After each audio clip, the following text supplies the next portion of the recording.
Graça e paz da parte de nosso Senhor Jesus Cristo. Amém? Eu espero que vocês estejam bem. Eu tô sumida, né, irmãos? Deve ter umas 3 semanas que eu não gravo. Eu tive algumas mudanças na minha vida, tive que mudar de apartamento. Meu pai veio morar comigo devido a problemas de saúde.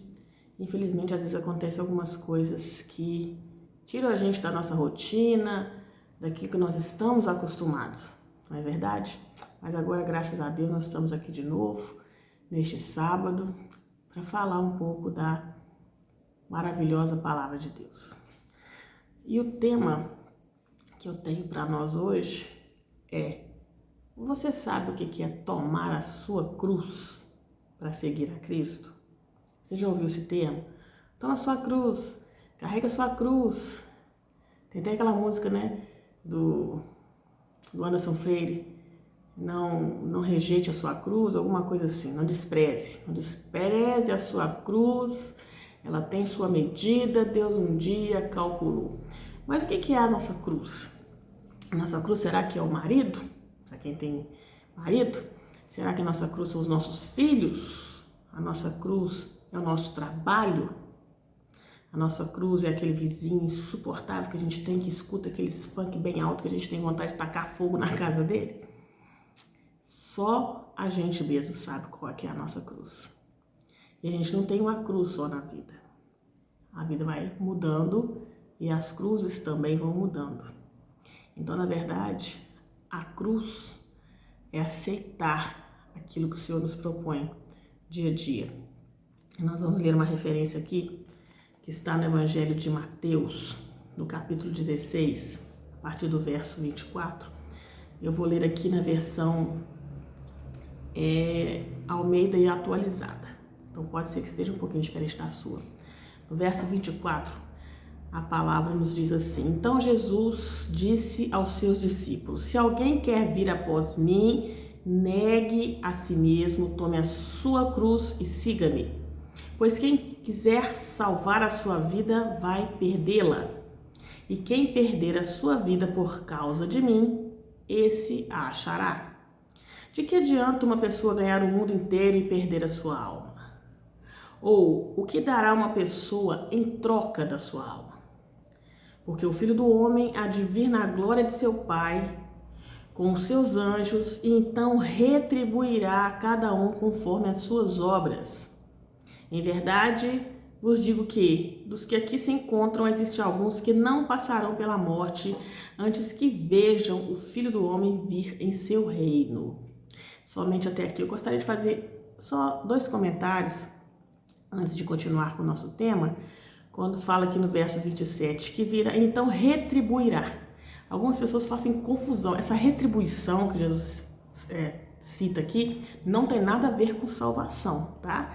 A salvação é dom gratuito de Deus e os merecimentos estão em Cristo.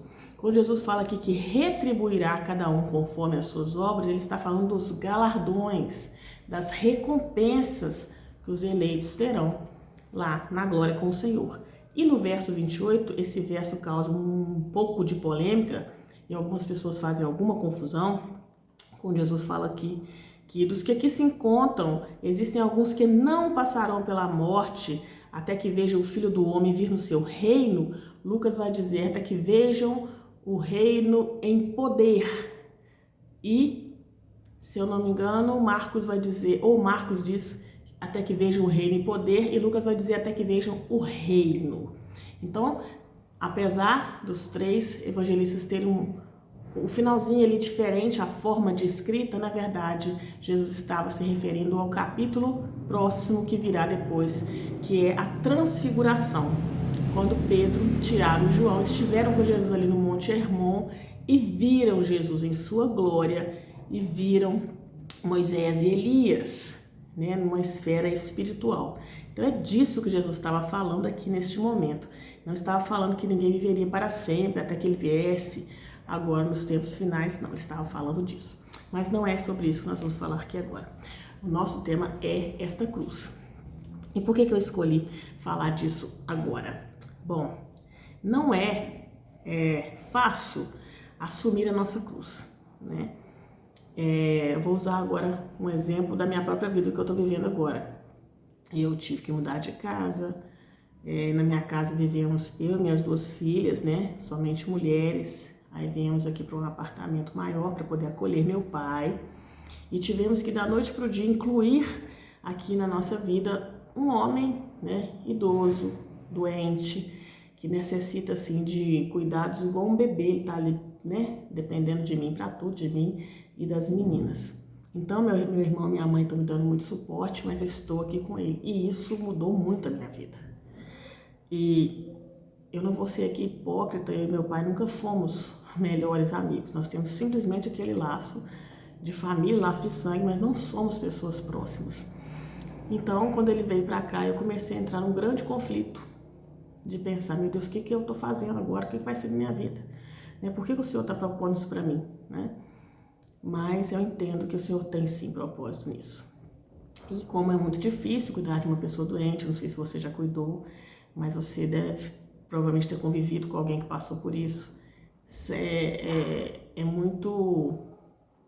cansativo, né? Você tem que ter muita disciplina, você tem que acordar muito cedo, toda hora, a alimentação, a limpeza, os cuidados, ele tá precisando de curativo, porque ele tá com uma ferida na perna, então os remédios toda hora, então é cansativo, é estressante você ter que ficar ali dedicando a sua vida para uma pessoa que até ontem não fazia parte da sua vida.